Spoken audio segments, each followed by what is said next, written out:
Okay, so as I said before, this is not procurement. This is a process for us to understand what's out there. We want that collective IP into this process.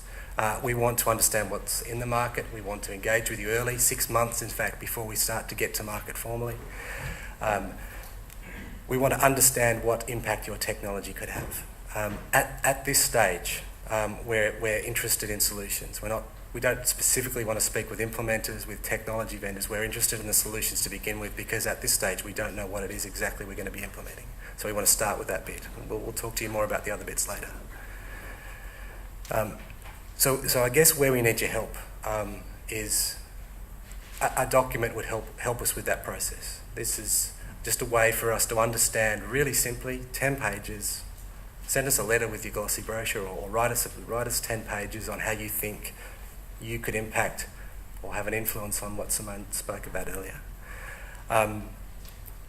You might want to think about some of the things on that slide, the capabilities and functions you have, where it's been implemented, what impact it could have, how it aligns with those principles we talked about. Yep. And our plan essentially is to spend some time with a limited number of vendors between now and formal procurement. Okay. That's sort of an informal chance to present and explain the 10 pages in a bit more detail. We'd like that in the next couple of weeks, 2.5 weeks. As I said, and I think we'll get to this in a minute, and we'll get back to you before the end of this year as well. This is part of a number of things we're doing, okay? So it's part of a research exercise we're doing, it's part of a requirements job we're doing internally, it's part of prototyping we're doing with districts, all to get to a point mid-next year where this starts to get formal, okay? The important things though, you don't have to be part of this process. This is not precluding you, this is not a shortlisting, this is a chance for us to get information. That's really important, right? So if you don't want to put in a document, you're not obliged. You're not precluded, as per the slides. When we do get to procurement, it will be an open process, right? So this is, again, just the first bit of it. It's a chance for us to get stuff into our tender processes, so we've got every perspective we need. But this is the best channel, I will say that. So if you're thinking about other channels, you'll be pointed back to this channel. So it's the best channel to engage in terms of a way to do this formally. We unfortunately can't speak to everyone, so we will have to choose certain people to speak to, okay? And that's sort of up to our discretion.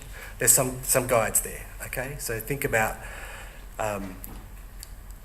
what we're mostly interested in is solutions that are built for child protection systems that can be delivered as a service, that covers the architecture and the principles we've talked about, that has an outcome, that impacts the outcome Simone talked about. And that can be integrated with other systems so we can work with our partners better. Okay? As I said, this is not mandatory, it's just a chance if you'd like to speak with us. This is the way to do it.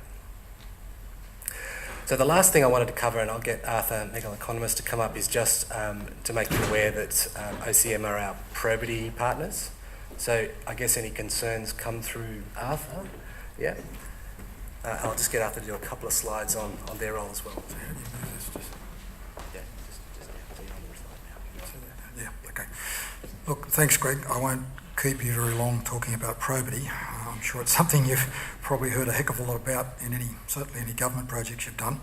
So my name's Arthur Megalokonomos. I'm from the firm O'Connor Marsden, and so primarily I'm here to, as Greg said, just introduce our firm as the probity advisor to FACTS for this project. As Greg and others outlined, it's a very interactive process, and as part of that, I guess we're here just to see that everyone's treated fairly and honestly throughout this process and the subsequent phases of this project that Greg indicated are coming up. In doing that, we have particular regard to these 5 probity principles. Again, I'm sure these are familiar to most of you who have been involved in government projects before, but essentially they're about attaining value for money, accountability of the process, transparency of the process, maintaining confidentiality, and also having regard to identifying and managing conflicts of interest. I'm not going to go in any detail through any of those today. They're all things I'm happy to talk to you about in more detail at a later time if you want to.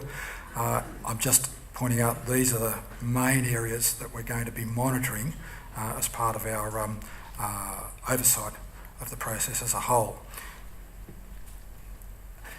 Now, just to finish, the three people from our firm primarily involved in assisting FACTS with the probity side of this are myself, Andrew Marsden and Sarah Mullins, and in the pack of information that's coming out to you, we've given you our names and Andrew Marsden's phone number there and his email address if you wanted to direct any probity issues or concerns that you might have directly to us. So if you wanted to direct any questions of a probity nature directly to us, that's fine, you can do that straight to us. It doesn't have to go to Greg necessarily, you can just direct it to us.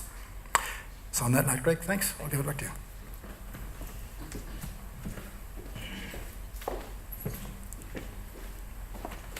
Yeah, so as I said, we'll get this material out to you in the next couple of days. We'll get this has been recorded, so we'll get that up somewhere as well. But that's pretty much what we wanted to go through. We do have 10 or 20 minutes for questions if you'd like to ask any. But that's what we wanted to share. So thanks again for your time this morning. We're all pretty excited about this program. We think there's plenty of opportunity to make some impact. So thanks again.